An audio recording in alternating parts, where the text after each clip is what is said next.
अस्सलामुअलैकुम dear students, उम्मीद करता हूँ आप सब खैरियत से होंगे। आज हमारा यूनिट नंबर 2 और लेक्चर नंबर 14 है। आज के लेक्चर में जो हम टॉपिक्स कवर करेंगे वो हैं लॉजिकल ऑपरेटर्स और लॉजिकल एक्सप्रेशन।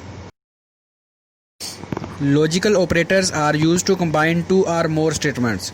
जी, लॉजिकल ऑपरेटर्स जो होते हैं ये दो या दो से ज़्यादा कंडीशंस को कंबाइन करने के लिए इस्तेमाल किए जाते हैं।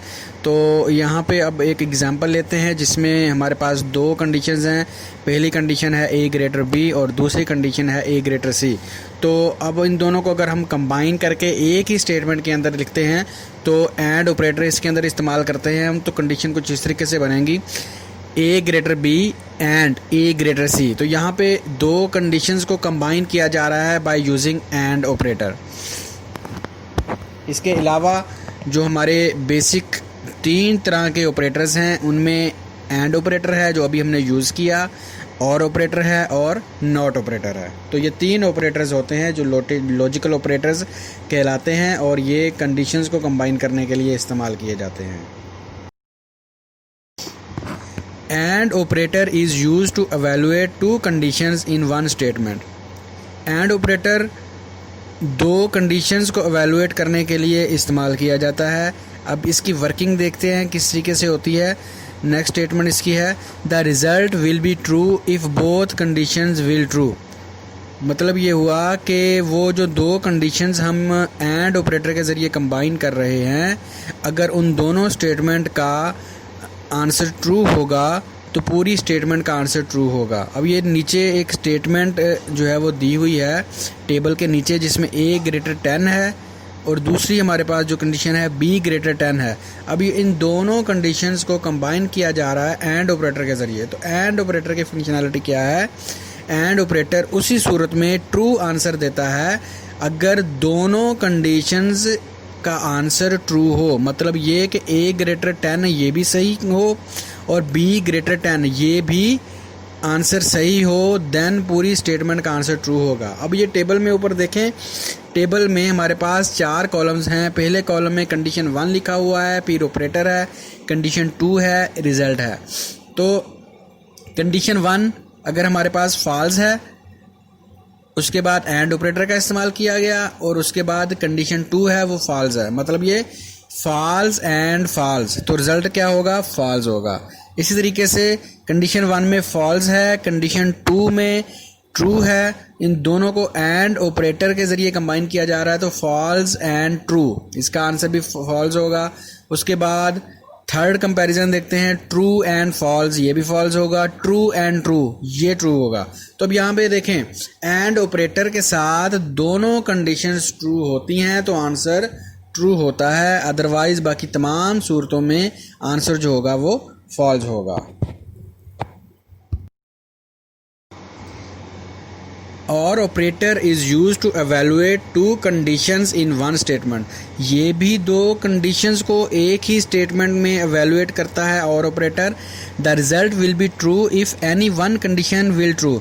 अब ये एंड ऑपरेटर के बरक्स काम करता है। एंड ऑपरेटर के अंदर क्या था कि दो कंडीशंस जिसको हम कंबाइन कर रहे थे, अगर दोनों कंडीशंस का रिजल्ट ट्रू होता था तो पूरी स्टेटमेंट का रिजल्ट ट्रू होता था। अब यहाँ पे चूँकि और ऑपरेटर है तो और ऑपरेटर क्या करेगा, दोनों कंडीशंस में से किसी एक कंडीशन का रिजल्ट भी ट्रू हो गया तो पूरी स्टेटमेंट का रिजल्ट जो होगा वो ट्रू होगा। इसकी वर्किंग ज़रा टेबल में देखें, कंडीशन 1 है, फिर ऑपरेटर है, कंडीशन 2 है। अब कंडीशन 1 में फॉल्स है, कंडीशन 2 में फॉल्स है, फॉल्स और फॉल्स, तो आंसर हमारे पास क्या हुआ? फॉल्स हुआ। उसके बाद सेकंड कंपैरिजन देखते हैं, फॉल्स एंड ट्रू, तो रिजल्ट क्या हुआ? ट्रू हुआ। अब ये देखें, यहाँ पे एक कंडीशन हमारे पास फॉल्स है, दूसरी कंडीशन हमारे पास ट्रू है, तो आंसर क्या हो गया? ट्रू हो गया। थर्ड कंपैरिजन देखें, ट्रू एंड फॉल्स, तो आंसर क्या हुआ? फॉल्स हुआ, सॉरी ट्रू हुआ। तो अब देखें इसमें भी क्या है कि पहली कंडीशन ट्रू है, सेकंड कंडीशन जो है वो फॉल्स है। चूँकि और ऑपरेटर है तो और ऑपरेटर की फंक्शनैलिटी हमने ऊपर डिस्कस की है कि दोनों कंडीशन में से कोई एक कंडीशन भी ट्रू होगी तो आंसर जो होगा वो ट्रू होगा। अब लास्ट कंपैरिजन जो फोर्थ कंपैरिजन है वो देखें कि ट्रू और ट्रू, तो दोनों कंडीशन ट्रू हैं तो देन आंसर फिर भी जो है वो ट्रू ही होगा। तो और ऑपरेटर जो है दोनों कंडीशन में से किसी एक कंडीशन के ट्रू होने पे आंसर जो है वो ट्रू देता है। अब नॉट ऑपरेटर की वर्किंग देखते हैं। The not operator is use to reverse the result of the expression. जी, ये किसी भी एक्सप्रेशन का जो रिज़ल्ट होता है उसको रिवर्स कर देता है। जिस भी एक्सप्रेशन के साथ नॉट ऑपरेटर लग जाता है तो उस एक्सप्रेशन का जो रिज़ल्ट होता है वो रिवर्स हो जाता है। फॉर एग्ज़ाम्पल, हमारे पास एक एक्सप्रेशन है, अगर उसका रिज़ल्ट ट्रू होता है तो अगर हम उस एक्सप्रेशन के साथ नॉट ऑपरेटर लगा देते हैं तो उस एक्सप्रेशन का रिज़ल्ट जो होगा वो रिवर्स हो जाएगा। फॉर एग्ज़ाम्पल, एक्सप्रेशन का रिज़ल्ट ट्रू है तो उसके साथ हमने नॉट ऑपरेटर का यूज़ कर दिया तो वो क्या बन जाएगा? फॉल्स बन जाएगा। The result will be true if the condition will false. अगर कंडीशन फॉल्स होगी तो रिज़ल्ट ट्रू होगा। ट्रू क्यों होगा? नॉट ऑपरेटर लगने की वजह से हुआ। अब देखिए नीचे टेबल में एक दिया हुआ है, नॉट और ऑपरेटर हमारे पास है नॉट और कंडीशन हमारे पास है ट्रू। तो अगर हमारे पास कंडीशन ट्रू थी तो उसके साथ हमने नॉट ऑपरेटर का यूज़ किया उससे पहले, तो रिज़ल्ट हमारे पास फॉल्स बन गया, क्योंकि नॉट जो है वो रिवर्स कर देता है। इसी तरीके से सेकंड कंपैरिजन देखें, ऑपरेटर हमारे पास है नॉट और कंडीशन हमारे पास है फॉल्स। तो अगर हमारे पास कंडीशन फॉल्स है तो उसको अब देखते हैं logical expression. Logical expression is an expression that combines different relational expression using logical operators. It used to combine two conditions, for example a greater b and a greater c। इसका मतलब ये हुआ कि लॉजिकल एक्सप्रेशन एक ऐसा expression होता है जिसके अंदर दो रिलेशनल एक्सप्रेशंस को कंबाइन किया जा रहा होता है। अब रिलेशनल एक्सप्रेशन हम पहले डिस्कस कर चुके हैं कि ऐसा एक्सप्रेशन जिसके अंदर दो वैल्यूज़ को कंपेयर किया जा रहा होता है उसको रिलेशनल एक्सप्रेशन कहा जाता है। तो एग्जांपल में देखें, a ग्रेटर b ये एक रिलेशनल एक्सप्रेशन है। उसके बाद a ग्रेटर c ये भी एक रिलेशनल एक्सप्रेशन है जिसके अंदर दो वैल्यूज़ को कंपेयर किया जा रहा है। तो यहाँ पे हमारे पास दो कंडीशंस हैं, a ग्रेटर b और दूसरी कंडीशन है a ग्रेटर c।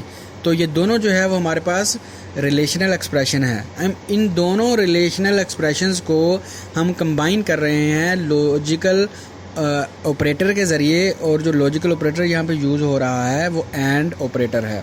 तो एंड ऑपरेटर को इस्तेमाल करते हुए दो या दो से ज़्यादा लॉजिकल एक्सप्रेशंस को कंबाइन करने वाली जो स्टेटमेंट होती है उसको लॉजिकल एक्सप्रेशन कहा जाता है।